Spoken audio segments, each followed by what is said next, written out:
நடுக்கடலில் தமிழர்கள் மாண்டதில் நாமளுக்கும் பங்குண்டு. பிடித்தவை எல்லாமுமே தனக்கு சொந்தமாகிவிட வேண்டுமென அடம்பிடிக்கும் நாமல் ராஜபக்ஷவின் கடந்த காலத்தை மீட்டுப் பார்ப்பது அவசியம். மஹிந்தரின் மூத்த மகனிவர், சிறந்த ரக்பி வீரர். மஹிந்தரைப் போலவே ஆளுமை மிகுந்த குரல் வளம், உருவமும் அப்படியே மஹிந்தரைப் போல். மூத்த அமைச்சர்களே மஹிந்தவுக்கு கொடுக்கும் மரியாதை அளவுக்கு நாமலுக்கும் கொடுத்தார்கள். அழகான பாடசாலை மாணவிகள், நடிகைகள் மீது மட்டுமல்லாது லம்போகினி கார்களையும் அதிகமாக விரும்பினார். விரும்பியதை அடைந்து அதில் மகிழ்ச்சியும் கண்டார். லம்போகினி காரை ஒரு தடவை பாரத ஊர்தியொன்றில் ஏற்றி யாழ்ப்பாணத்துக்கு கொண்டு வந்து இறக்கி ஒரு சுற்றி வந்தார். அப்பா ஜனாதிபதியாக இருந்தால் மகன் இப்படி விரும்பியவாறு எதையும் செய்யலாம். கொழும்பு காளிமுகத்திடலின் முன்னால் உள்ள காளி வீதி இவரின் காற்பந்தய பொழுதுபோக்கிற்காக பல கோடி ரூபாய்கள் அரச செலவில் பல தடவை பழுது பார்க்கப்பட்டு விட்டது.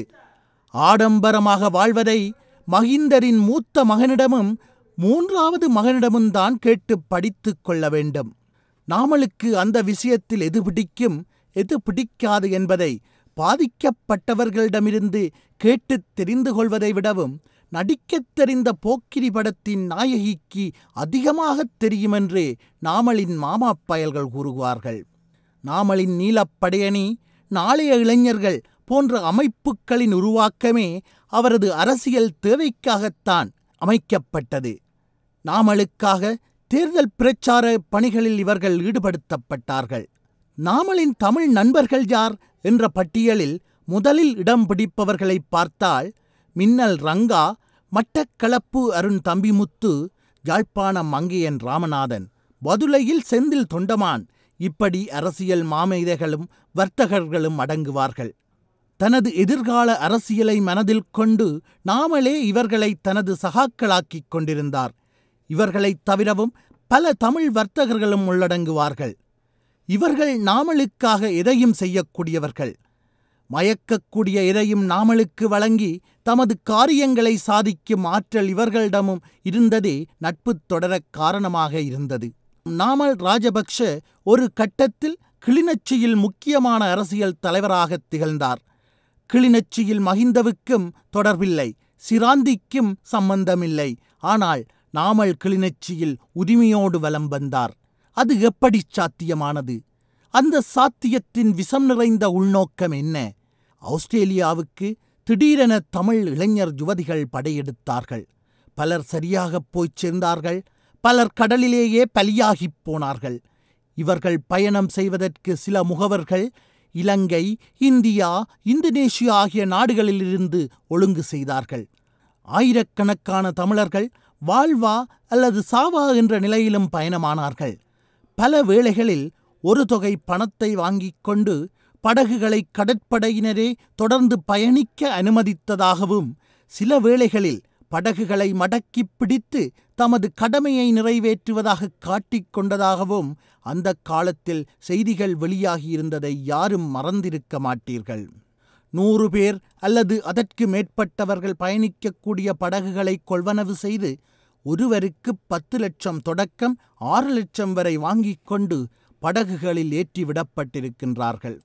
இதை தாயகத்திலிருந்து தமிழ் மக்களை வெளியேற்றும் நடவடிக்கையாகவும் வருமானம் தரக்கூடிய மனித கடத்தல் தொழிலாகவும் செய்தவர்களின் பின்னணியில் நாமல் செயற்பட்டிருப்பதாக தமிழ் மக்களிடையே வலுவான சந்தேகம் உண்டு. யுத்தத்தில் பாதிக்கப்பட்டவர்களுக்கும் புனர்வாழ்வு அளிக்கப்பட்டவர்களுக்கும் ஆஸ்திரேலியாவில் புகலிடம் பெற்றுக்கொள்ள முடியுமாக இருக்குமென்று, குறைந்த செலவில் வெளிநாடொன்றில் தஞ்சமடைய நல்ல சந்தர்ப்பம் என்றும் கூறி இந்த சதி அரங்கேறியுள்ளது. இப்படி பயணமாகியவர்களில் கடலிலேயே பலியானவர்கள் எத்தனை பேர் என்பதை இதுவரை யாரும் கணக்கிடவில்லை. அதேபோல் படகு பயணம் செய்து அவர்கள் சந்தித்த அவலங்கள் எத்தகையவை என்பதை இதுவரை யாரும் சரியாக பதிவு செய்யவும் இல்லை. ராஜபக்ஷேக்கள் தமிழர்களை திட்டமிட்டு அழித்தார்கள், திட்டமிட்டு நாட்டை விட்டு வெளியேற்றினார்கள், முடக்கினார்கள் என்பதே தமிழ் மக்களின் வரலாறெங்கும் அழிக்க முடியாத வடுவாக இருக்கப் போகின்றது என்பது விமர்சகர்களின் கருத்து. இலங்கையின் பெயின் விநியோக முகவராக ஒரு தமிழர் இருந்தார். அவரின் பெயரை கூறுவது நல்லதல்ல. அவர் மொரட்டுவையில் அழகான மாளிகையொன்றை கட்டினார். அந்த கதையை தனது தமிழ் தொலைக்காட்சி தொகுப்பாளர் நண்பர் மூலமாக தெரிந்து கொண்ட நாமல் அந்த தமிழ் முகவரை பல தடவை அழைத்து எல்லா வகையிலும் நெருக்குதல் கொடுத்து அந்த மாளிகையை அபகரித்து கொண்டதாகவும் ஒரு குற்றச்சாட்டு இருந்தது. நாமலின் பினாமி ஒருவரின் பெயரில் இலங்கையில் குறுகிய காலத்துக்குள் வளர்ச்சியடைந்த அடகுக்கடை நிறுவனம் இப்போது தனியான வங்கி, தனியான லீசிங் நிறுவனம் என அபரீதமாக வியாபித்துள்ளது. இந்த நிறுவனங்களின் உரிமையாளர் என கூறிக்கொள்பவர் நாமலுக்கு ஆனந்தகுமாரசாமி மாவட்டத்தில் வெள்ளை மாளிகை ஒன்றை அமைத்து பரிசளித்துள்ளார். அங்குதான் போக்கிரி நடிகையைப் போல பலர் வந்து போயிருக்கிறார்கள் என தொலைக்காட்சி தொகுப்பாளர் கூறித்திரிகின்றார். ஆனால் அந்த மாளிகையை பரிசளித்ததே நாமலுக்கு மாமாவாகும் நோக்கத்தோடுதான் என்றும் அவரது மகளையே நாமல் திருமணம் செய்து கொள்ள உள்ளதாகவும் தெரிய வருகின்றது. எல்பி பினான்சியோ சம்பத் வங்கியையோ நாம் குறிப்பிடவில்லை. அப்படி யாரும் சந்தேகிக்க வேண்டாம்.